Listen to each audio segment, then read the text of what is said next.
I know this game. I've seen this before. Do you guys know this game? This is a little indie title from a small dev team in Maryland known as Bethesda. This is Fallout 3. I think I'll just do a quick any percent run of this.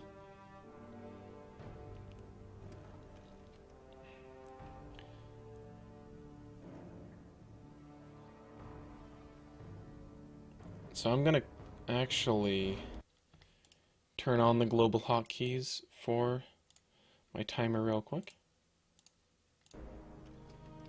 Just so, okay. And I haven't practiced, but it's an easy run. So I hope you guys enjoy it.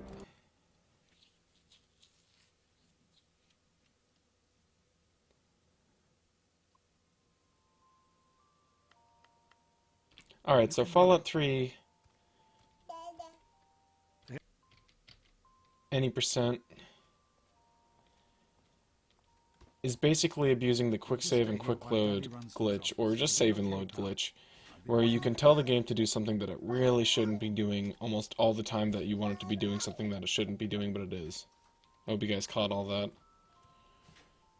The textures are really low just for, like, frame rate reasons, so don't worry. If you want some HD graphics, you're going to have to wait until November.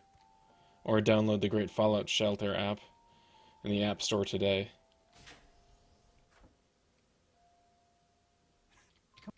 Every time you see the screen flash, I'm quick saving and then reload the game shortly after. My personal best in this game is 19 minutes and 31 seconds of game time. And the world record is about 15 minutes and 25 seconds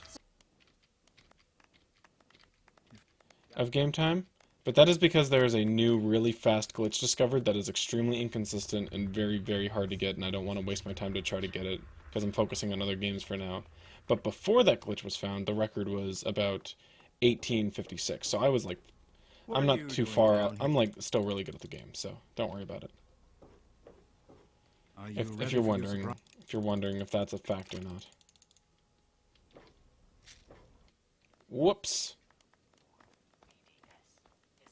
I'm a little too used to playing Oblivion, where the E button is interact with stuff, and I just pressed E and that loads things in this game. I was expecting to make that mistake at least once. What are you doing down here?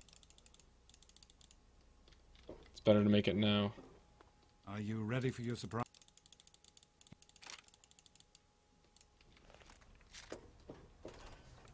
We shoot Jonas to activate his trigger for movement a little bit sooner than he's supposed to, so he gets in this room and takes a picture of us. Because we love that popularity. His camera only takes JPEGs, though. This is supposed to be the future. I want my money back.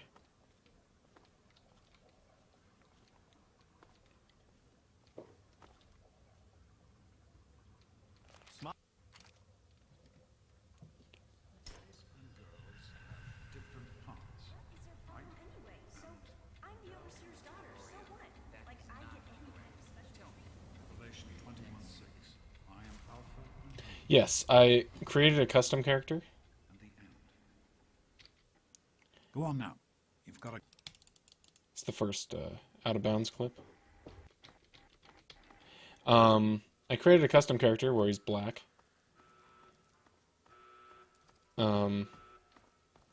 Just so it can confuse people that watch the stream and wonder, hey, why is the dad black? And it's because if you make your skin color black, your dad is black.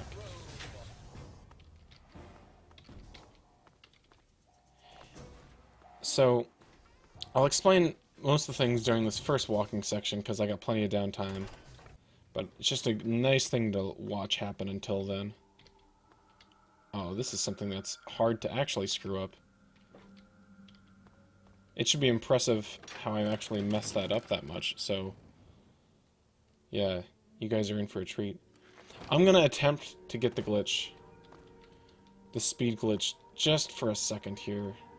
That rock boss. Level 87 rock boss. I was like a level 2, so I was no match for it.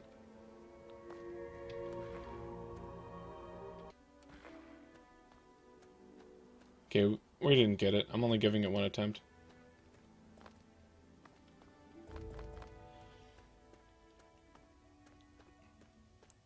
The trick is with that speed glitch is if you can reload a save around the same time frame of you crippling your legs, so okay, so my theory is that when you get your legs crippled, it takes your speed, which is at 100, puts it to 0, and then adds say 60. So you're slower. You're at 60%. But the way that we can bypass this with changing the memory, if we can get that extremely hard glitch to happen, is that it'll skip the step where it puts your speed to 0, and then it'll just add the 60. So that's probably the best idea that we've all got so far, and I just thought of it one day. And I assume that it just makes the most sense in terms of programming. But what I did inside of the vault to clip through walls and such, and to skip dialogue to make cutscenes go by faster and stuff, that is just quick saving and then reloading the game. The 4 things that you can do, it used to be 3 things. The 4 things that you can do, well, I guess it's still 3 things, but the third is expanded into 2 properties. The 3 things that you can do when you reload the game that the game doesn't want you to do, and we can speedrun with them, is skip dialogue. So when you reload a game, their dialogue cannot be happening. So like they cannot pause and then resume dialogue in this game. It doesn't work that way. It just starts it from the beginning, puts it in one big chunk, and if you save your game during it and reload it, it'll just skip it. So that's one thing that we can do. That saves a good chunk of time in the run. The next one that saves even more time is the fact that when you reload your game, your character loads in before the environment around you does. That's kind of the downside of something called a quick load. Seeing as how Fallout New Vegas has a loading screen for every quick load, it's not exactly quick. So you can't really do many clips in that game. So Fallout 3, the much more broken one and more fun one to speedrun by everyone's opinion, has got all the clips that you want. Because of the fact that you load in before the walls do. And so if you move, look, and stand in specific areas, in specific places, and specific directions, when you're reloading the game, you can successfully clip through things. It may take a couple reloads because there's only a very small time frame of which that you can move before the walls load in. But that'll be okay. You can spam this as much as you want. It may crash, you know, but what would Fallout 3 be without a game crash?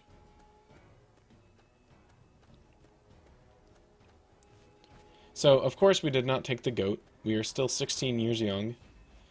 So we are a little Vault 101 lad.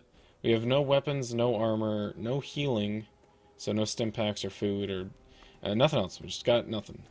You guys have seen the run so far. We're only 7.5 minutes in. We've picked up nothing. All we got was the BB gun, and I don't even think we have that anymore. But we don't need any of that. The only enemy that we actually kill in the entire run, just as a spoiler, is technically ourselves and the Rad Roach. I'm just considering myself an enemy because, you know, I'm not a nice guy in this run. Do a lot of bad things.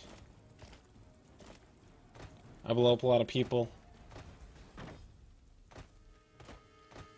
But I guess at the way end I'm not really an enemy because, spoiler, I kind of saved the world.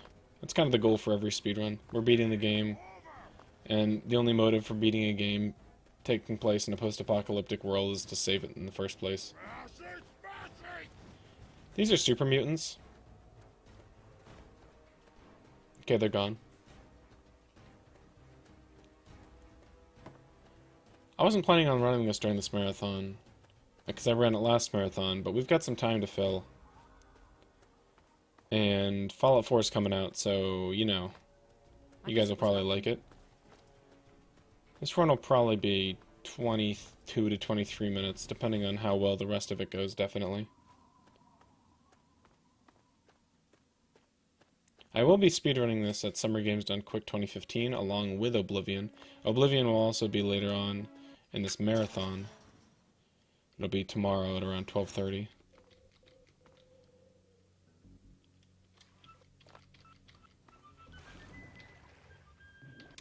Okay, this is the third thing that you can do with reloading the game. It stores the memory in a way that it remembers what kind of environment you were in, or what status your body was in when you reload the game from a save file. So it remembers I was in the swimming status. So there isn't water here, but I am out of bounds, and oh, I pressed E again. But you are out of bounds, and the out of bounds is connected to water. And since there's no ground out here, it's just water and then a void. It just assumes your last standing location, or like your last status of movement, so I was swimming, so I can swim out of bounds. It's the only applicable area in the run, but it's extremely useful. It saves like 15 seconds of that skip, but it actually didn't save 15 seconds because we just did it twice. But I totally did it twice because it's so cool I need to show you guys twice.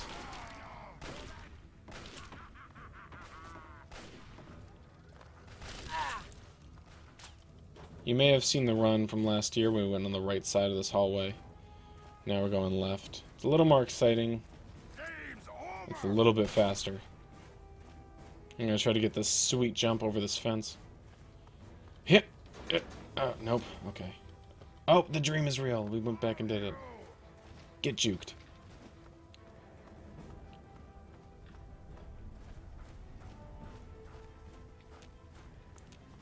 There's also some doors we can just clip through to make it faster. Easy peasy.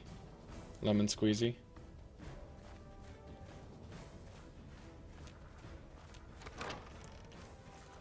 Alright, now this part of the run has a lot of stuff going on at once. It's a lot of movement, and it's fairly optimized, but it's still really hard to do. It's the whole part of getting the Gek. That skip's really tough. All staircase-related skips are just hard.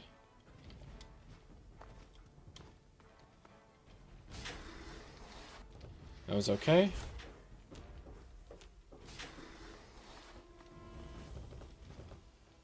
No more games. Time to die.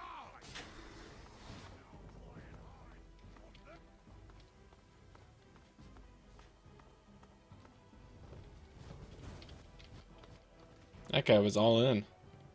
Well, we'll see him later. Oh. There we go.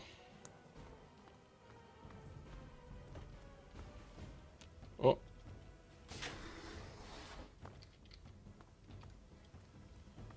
There we go. So when you go out of bounds, if you go too far out of bounds, it resets your position on a certain part of the map that you're on. And we use that to our advantage a lot. Like what we just did there was we went out of bounds, we went too far out of bounds, so it reset our position to that certain spot in the map. But it made us save like 20 seconds worth of walking. No, more like 12 seconds worth of walking. But if you do it twice, it's like 25 seconds worth of walking. We're going to do it again up here to warp again. It's super useful. Oh, this is probably one of my least favorite clips, to be honest.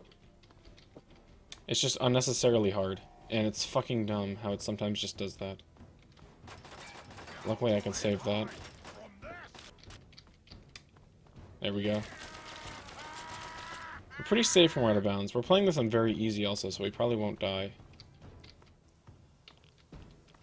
You can grab things through the wall if you go in third-person mode. That was found pretty recently, actually, in comparison to the whole length of this game's speedrunning, I don't know, history. I said the word history, and Siri turned on. I guess it was nothing. One can't know everything, can one? That was pretty deep, Siri.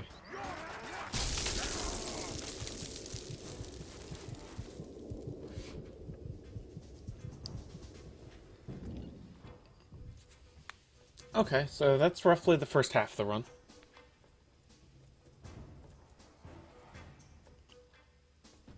Objective is secured, sir.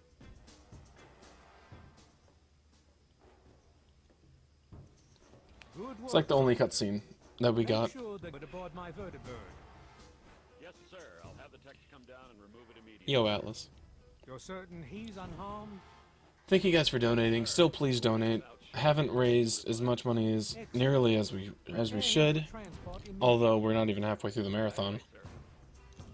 Got lots of time left, but still, the next thing that we need to raise money for is the 360 no scope boss kills for Titan Souls. If you haven't seen Titan Souls, it's where you go around and kill Shadow of the Colossus like bosses. So, you're a... In the form of like an isometric 2D game.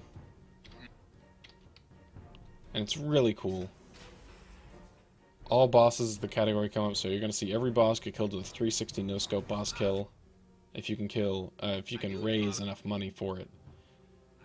So type ! donate to see the donations, or to see the donation link.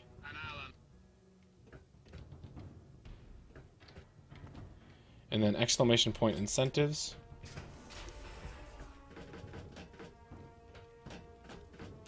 So you can see what to donate for.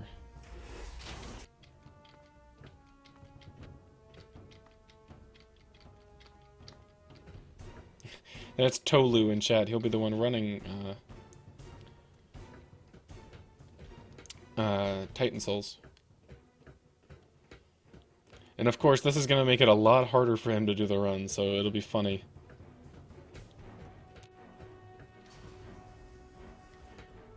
Prove to us if he really is good at the game. Those doors can't be clipped through normally, so I have to open them slowly. But if they're already midway through the opening up process, then I can clip through them a little bit easier. These robots, that's one of the best robot RNGs I've ever had. It's not exactly a random number generator that was programmed or coded into the game to decide whether or not the robots would let you through the door. They just do it whether or not they want to or not. It's kind of dumb. It's like, of course they didn't program a random number generator to decide whether or not you can progress the main storyline faster or sooner by a matter of a few seconds.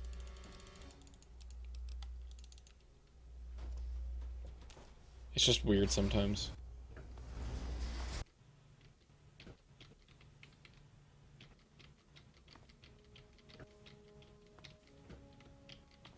There we go. That can be tricky sometimes. It's been tricky a lot lately, to be honest. I gotta move a little bit to the right.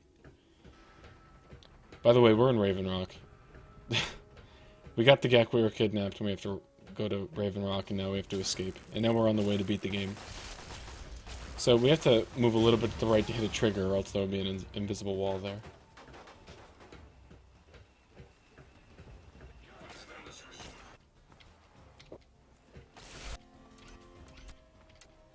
So that guy with the rocket launcher, we like to call Dwayne the Raven Rock Johnson.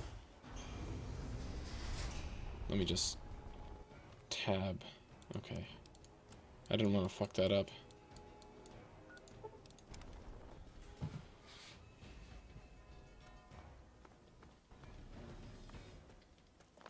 Because he really likes to ruin your run. And the only really real way to ruin a run is to cripple your legs. Or to accidentally load an autosave or a quick save from forever ago. So, it's good to save often.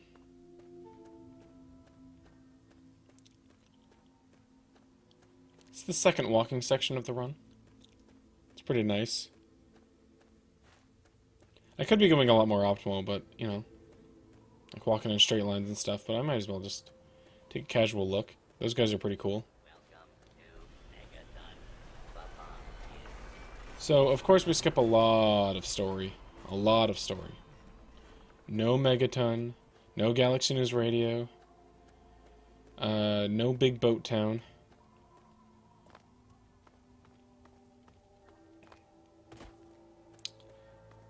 No Virtual Vault World.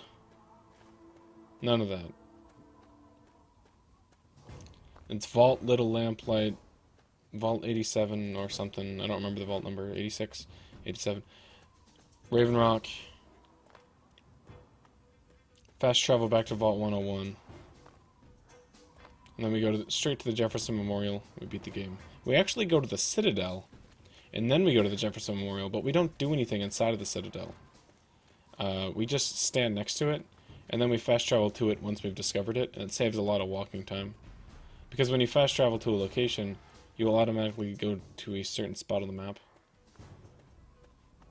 And if we can do that to our advantage, of course we'll do it.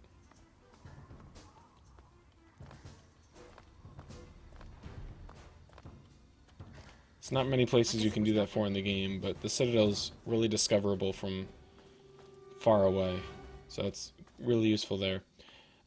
There used to be item climbing in this run to enter the Citadel from the outside that way, but that was quite a bit ago. That's more than 2 years ago. That was a thing.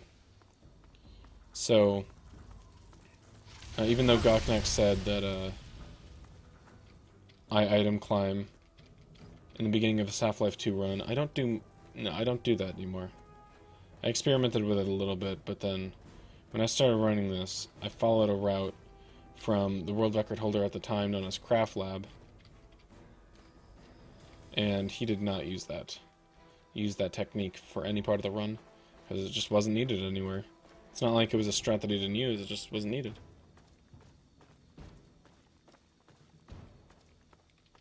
And it's really hard to do, to be honest. We've got a lot of really good runners in the community, and we try to implement it into current routes with categories such as all bobbleheads or all DLCs or any of the DLC maps, and it's just something that's not easy to do. The collision on clothes or anything that you can jump on like that is not that big or easy to get a footing on when it's midair, even once. It's so hard to do once, let alone a couple times when you're in the air. And being up against a wall doesn't make it easier, because a portion of the thing that you're trying to jump on is probably going to clip into something, because this game is floppy. All loose objects in this game that are bendable, such as clothes, are just going to flop around all the time. So here comes the end of the run. Pretty cool. Right after this, we're going to switch up straight to Blood Dragon, but this is just to get us right back on pace. I hope you guys enjoyed it. But yeah, please donate. Please put the money towards some stuff. I'd really appreciate it, you guys. You mean a lot. Still got plenty of time to go, but you know, I'm going to be taking a break after Blood Dragon, and when I wake up, I want to see a lot more money raised. After Blood Dragon, Oginam's shift is going to take place, and Halo 2 will start, run by Distortion. Okay, so we're here at the Jefferson Memorial. You may be wondering what I'm doing here. I haven't even found my dad yet. Well, all I have to do is just press the buttons on the keypad. I don't need my dad, so if I can get in that room, which conveniently, when I go out of bounds and I teleport, when I go out of bounds and I teleport back, it just puts me in front of the keypad. So I just talk to him, I tell him I don't want to fight him because I'm a pacifist and a baby, and I just put in the code, I just randomly guess which code it is, and then there we go. Sub 23. My Summer Games on Quick estimate is actually 23 minutes, so with a bunch of mess-ups like that, like reloading saves and trying to go for the speed glitch, I still get under 23 minutes. So I hope you guys enjoyed Fallout 3.